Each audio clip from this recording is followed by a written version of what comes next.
Hello, magandang araw sa lahat. Bali, nandito tayo para sa ating online training for our consent and allergy forms. Bago tayo mag-start, attendance lang tayo. Sabi ng ating legal team sa SHIP, kailangan nating mag-attendance para sa pag-roll out nitong consent and allergy forms natin. So you can scan the QR code and then just answer the questions that is necessary for documenting your attendance for this training. So the objectives of this training include, firstly, to better protect client rights and autonomy by ensuring that patients, including minors, are fully informed before their care. Secondly, is to enhance patient safety by improving documentation that would prevent medication errors and adverse reactions. Thirdly, to better safeguard healthcare providers from legal and ethical disputes. Fourthly, is to standardize operations across sale clinics. Fifth, to strengthen legal and ethical compliance with better alignment with national regulations and professional standards. And then lastly, is to enhance trust and accountability by promoting transparency and better client-provider relationships. So ba't ba natin to i-roll out? Kasi noong June 11, nagkaroon ng meeting ang Philippine National AIDS Council. And it was agreed upon that minors can also consent to HIV treatment, care, support, and related services, including STIs, as long as there's supervision by HIV primary care providers. As you remember, yung RA 111166 um, is very much focused on HIV testing. But yung implementing rules and regulations natin, pati yung mga meetings ng Philippine National AIDS Council would um, have has this shared advocacy to really expand the access to care, especially to our minor clients. Okay, so pag-usapan natin yung mga forms. There are two forms that will be released by September 15 and will be used. Moving on. Um, so, una yung informed consent forms at pangalawa um, yung allergy forms. So para sa ba itong dalawang forms na ito? It's primarily to protect our clients and also our profession. Um, so ito, yung una, yung informed consent form, di ba medyo mahaba siya. But we will give this to all clients accessing our services kasi they shall accomplish this form before us providing care to them. Um, So when it comes to operationalizing this in your clinics, I would suggest identifying two types of clients when you always do this. So first type of client are those clients without paper-based chart. Across all clinics, ang pinaka-common na walang paper-based chart or walang envelope or walang folder ay yung mga HTS clients natin. At tuwing kailan natin to ibibigay, kailangan ito ibigay every testing. However, I understand na may mga iba pa kayong clients na walang paper-based chart. For example, nagpa-extract lang or nagpa-lab lang na hindi natin talaga client. So it would up to our clinic managers on how to make sure that these consent forms are well documented among our clients na walang paper-based chart. So ang ating HTS clients, gagawin natin to every single testing kasi di ba wala silang charts or wala silang folder or walang envelope. So we really have to attach this form alongside their form A as we keep these documentations securely. Yung pangalawang type ng client is yung clients with paper-based chart. So mas straightforward ito. So ito yung mga HTS clients natin that are progressing to PrEP and ART or continuing PrEP and ART clients and new and continuing GAT and STI clients.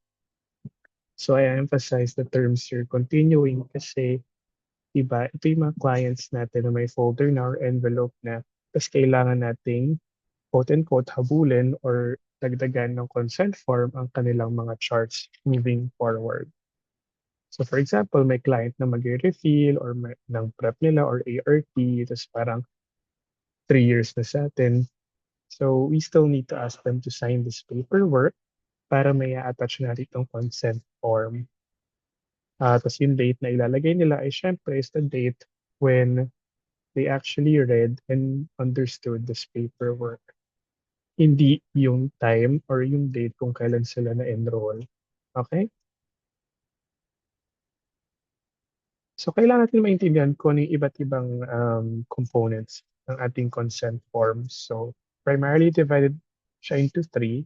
Yung yellow, which is yung meat ng ating consent, which would include the following information. For example, yung authorization for care, right to information, voluntariness of consent, being required to give accurate medical information, risk of procedures, and no guarantee on outcomes, privacy and confidentiality, record retention. Tapos yung second type yung second component is yung patient rights nila, which is very important as well. Tapos yung lastly, ito na yung medyo nakakalito at ituturo natin maigi, is yung consent and certification part.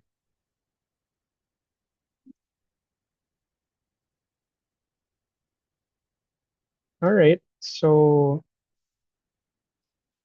bago tayo magpapirma ng consent, di ba, we need to make, to any clients, di ba, we need to make sure na nasa tamang pag-iisip sila at tamang maturity to provide their consent. Kasi 'di ba may mga clients tayo na sometimes feeling natin tamang ah, wala sa tamang wala pa sa tamang mindset or or for example lasing sila or or hindi totally sober. Tapos for example may client tayo na minor tapos hindi pa talaga siya mature. So, dito papasok yung dapat na-assess natin yung kanilang capacity and maturity to consent. Kasi if they provide their consent tapos di pa sila mature or di pa sila capacitated enough to provide their consent, hindi pwede yon. Kasi dapat for them to provide their consent, they are capacitated and they are mature enough to do so. Um, so tuwing kailan natin gagawin yung maturity and capacity assessment? Well, for our clients, 'di ba? Routinely naman natin 'yung ginagawa kahit hindi pa natin nano-notice, 'di ba? Parang routinely natin 'to ginagawa in practice, eh. Ginagawa niyo na 'to ngayon. It's just, we're putting some structure into it and making sure that things are documented 'pag nakita natin or napansin natin hindi sila capacitated or hindi sila mature enough to provide consent. Ah so meron akong mnemonic dito na I would suggest for you to use yung CARE mnemonic. So firstly is care, understanding. So kailangan nila ma-explain in their own words yung ano yung procedure. Appreciate. So kailangan nila ma-recognize yung consequences kapag hindi nila ginawa yung procedure or treatment. Reason is to compare options, risks, and benefits logically. And lastly, express a choice. Na clearly at consistently yung decisions nila. The fact that you're going to our clinic for a particular reason is already an expression of choice. Kaya 'di ba parang pero kailangan din natin maintindihan kung meron tayong suspicion na hindi sila capacitated or mature enough. May mga additional questions lang tayo na parang sige papasok si client tapos tatanungin ninyo, okay sige, magpapa-HIV testing po kayo, 'di ba? So, um, kapag feeling niyo may suspicion kayo na hindi sila capacitated or mature enough, puwede niyo silang tanungin na parang, "Okey, kapag po hindi niyo 'to pinagawa, ano po ba yung maaaring mangyari? Tapos ano po yung, ano talaga po bang, kayo po mismo yung pumunta at hindi po kayo pinilit, gano'n. So, naiintindihan niyo po ba kung ano yung gagawin nating testing? Teka lang.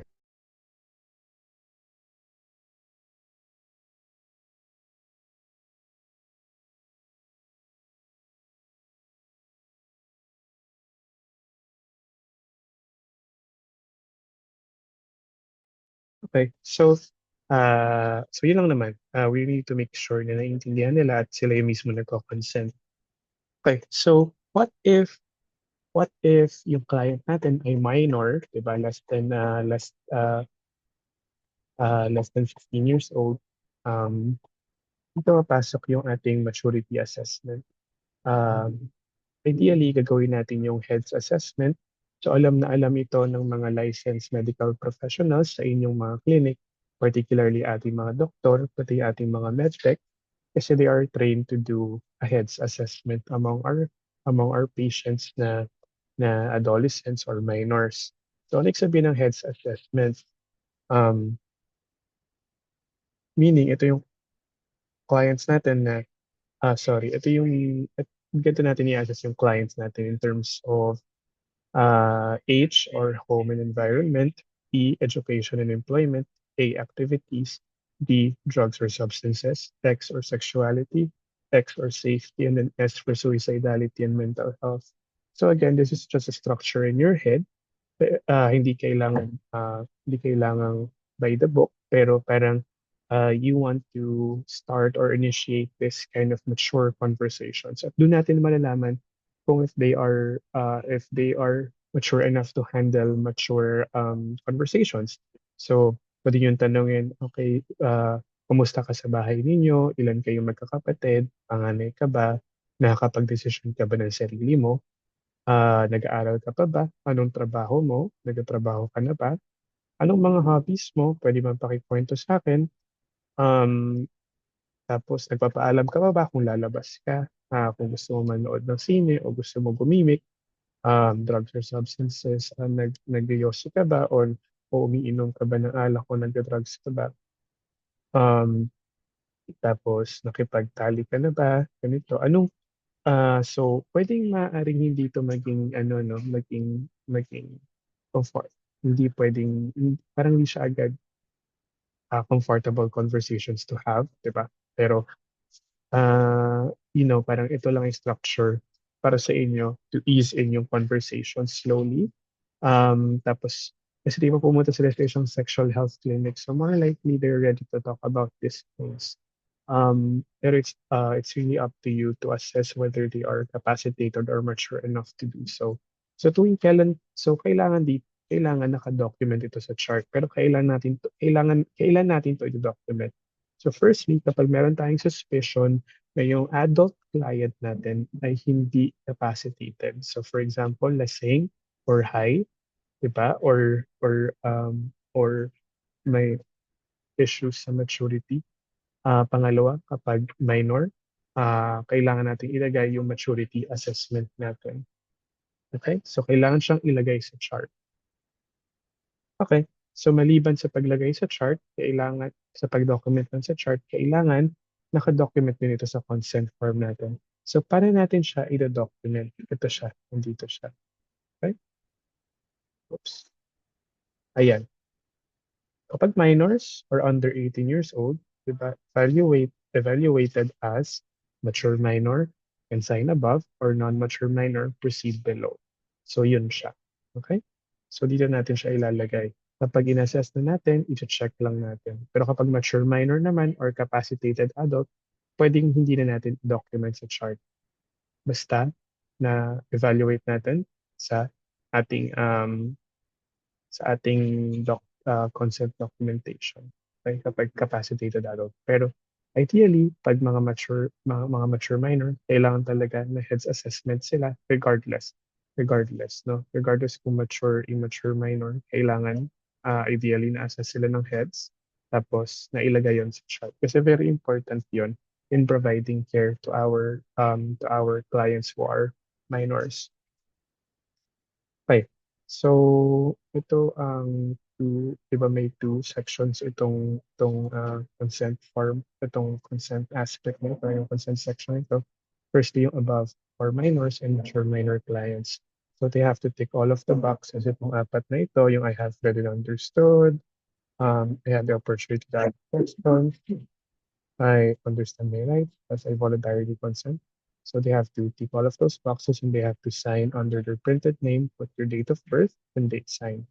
Okay, for non-mature clients and clients who are unable to provide their consent on their own, for example, may mental incapacity, lasing, or lasawisyo, dito tayo nagkakaroon ng surrogate decision maker. Or tinatawag, or otherwise known as yung proxy consent provider. So sino ba tong mga to? So by law, ito yung parang in order, dapat ito yung hanapan natin ng consent. Spouse, adult children, parents, adult grandchildren, significant other, and close friend. Um, pero di ba yung mga clients natin, usually wala silang kasama. So if no surrogate decision maker can be reasonably identified without compromising the confidentiality of patient's HIV status, tayo ang magbibigay ng ng consent on their behalf. Okay? Um, I know that in real practice, ayaw ng mga clients natin, ng mga minors na malaman ng parents nila or malaman ng ibang tao na nagsisig sila ng services sa atin. Kaya by law, pwede tayo mag-provide ng consent on their behalf kapag hindi sila mature minor. So kapag ganito, yung yellow portion ng section na to ay yung i-fill upan natin. So i-check natin yung non-mature minor, proceed to certification below. Tapos I certify that I am the parent or legal guardian or authorized social worker, counselor, or accredited professional of the patient named below. I have read and understood the document and authorized your clinic to perform examinations and provide medical services to the minor. So pipirmahan lang natin ito. Tapos lagyan natin ng date of birth. Tapos lagyan natin yung name natin. Tapos kung ano man yung ating relationship with the client, which is most likely yung accredited professional kasi yung date signed.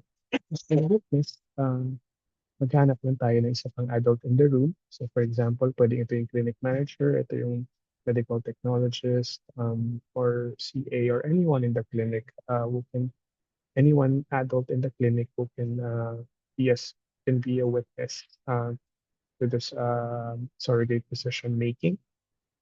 Okay.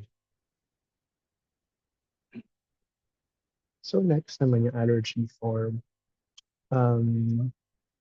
So ipapagawa natin to sa lahat ng clients accessing services um, sa ating clinic. So completion is required as follows. So again, may two types of client. So patients without paper-based chart. Pero kapag latex gloves ang ginagamit natin sa clinic, okay? So most of our clinics are using non-latex gloves. So nitrile, for example.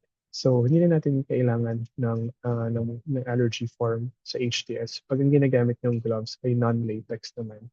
So, ano meron sa latex? Mataas kasi yung chances na magkaroon ng allergies doon, not only for the clients but also for our staff. Kaya moving forward, yung mga procurement natin when it comes to gloves, non-latex na dapat yun. So, kailangan mo ng allergy.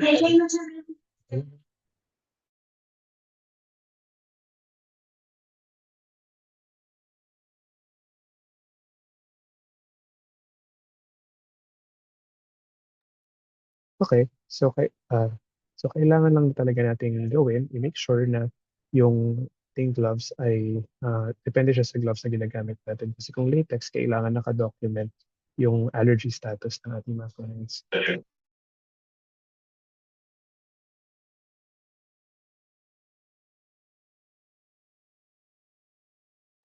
Okay. So yung another set ng clients natin ay yung clients natin with paper-based chart. So ito yung mga PrEP with or without HTS, ART, GAT, STI, At nakalagay dito na for those clients whose allergy status change. Okay, so tingnan natin ito ng mas maigi, no? Okay, so nakalagay kasi dito, i-acknowledge nila na I have been asked about any known allergies to food, substances, or medication. I declare that either I have no known allergies or I have the following allergies. So isusulat niya lahat ng allergies niya dito. For example, medication, food, or latex. Tapos yung kung ano yung reaction niya, kung lumalaki ba yung labi niya o namumula yung katawan niya, nagkakaroon siya ng rashes, ano? As I understand that failure to disclose known allergies may result in adverse health outcomes, I take full responsibility for providing accurate information. I agree to immediately inform my healthcare provider if I become aware of any allergies in the future. Thus, I acknowledge and agree that SHIP and SAIL clinics and its providers, officers, and employees shall not be held liable for adverse reactions due to my undisclosed or unknown allergies. So, as you can see, similar siya dun sa ating consent form, yung in terms of doon sa um, in terms dun sa signature and acknowledgement. So same lang yung mechanism. Kaya identify natin kung ano siya, kung mature or non-mature minor siya, or kung may capacity ba yung adult patient to provide consent. So doon lang kapag may changes in allergy status. So for example, for example, yung client nakuha na natin kuna na natin siya ng allergy form. For example, at patient intake, newly diagnosed client siya, na reactive. Tapos sabi niya, wala akong allergies. Tinanong ni CM kung may allergies ka ba. Wala siyang allergies. So pinapirma natin siya nung patient intake na wala siyang allergies.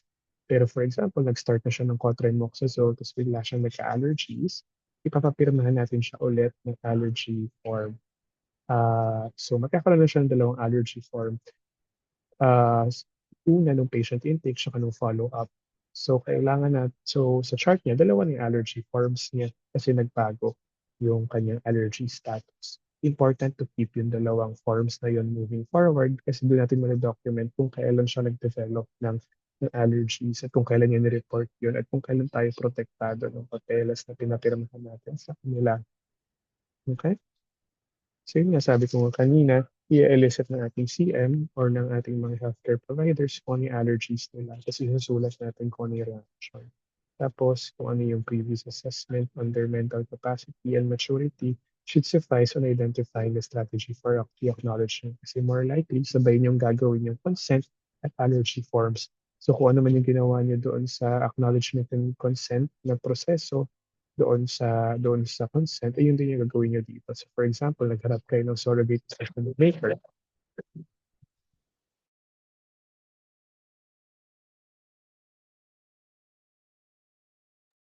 So for example, gumamit kayo ng surrogate decision maker as a healthcare provider, kayo yung nagbigay. So kayo both consent tsaka yung allergy forms, kayo yung magsasign. Okay, tapos last na lang, so ito na nga yung ating memorandum na ni-release noong September 5.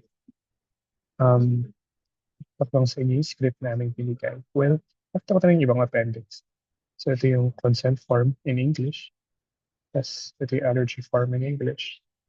Okay, so ito yung consent talking points na binigay namin just to guide you na babasahin nito sa ating mga clients.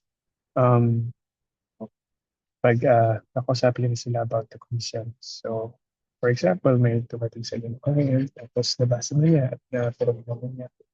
Pwede mo sabihin na parang if yung pinirmahan mo kanina, di ba ito yung consent mo, tapos ito rin yung karapatan bilang pasyente namin. Tapos ito yung parang may tanong ba sa mga pinirmahan mo kanina.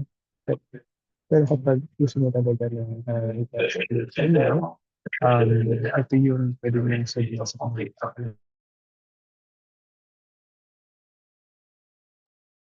Ito yung pwede mo yung sabihin sa kanila. For example, before we proceed, we'll go through this consent form together.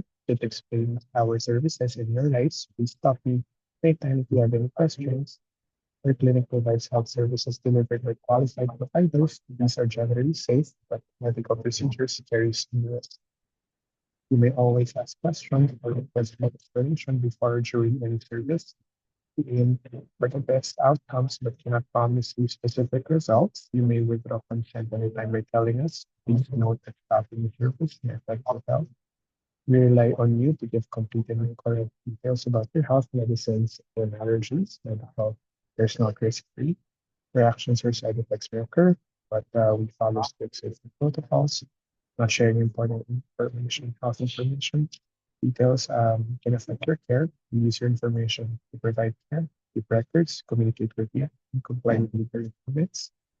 Information is shared only with authorized staff and the DOH and Field Health when required by law. We may also use anonymous data for research and if not out any time. So you have several rights as a patient. Your records are confidential, protected by law. If you have concerns, you can contact our data protection officer. Keep your records securely or the legally required time, after which they are safely destroyed unless the law requires otherwise. I can give you a copy of this form if you wish. Do you have any question? I'm gonna check. I know it's kind of long, but in real life, in practice, kaya bahala na usap. Kasi gusto natin maging organic yung conversations with your clients at maging conversational siya rather than scripted. Okay. So ito again, yung capacity and maturity assessment. Again, ginagawa lang ito among adults na may suspicion kayo na may incapacity issues or and yung health assessment should be documented in a chart for all minor clients. So ito yung job dates na pwede nyo tingnan. Na pwede nyo maging reference in case na nalilito na kayo how to use the forms. Tapos ito yung Filipino version of the consent. So darating yung mga consent forms by September 15. You should use them moving forward. Right. So if you have any questions, please let me know. You can send me an email. You can send me a text. And you can reach out to Upstream for information, for more guidance. Thank you for your time today. And good luck.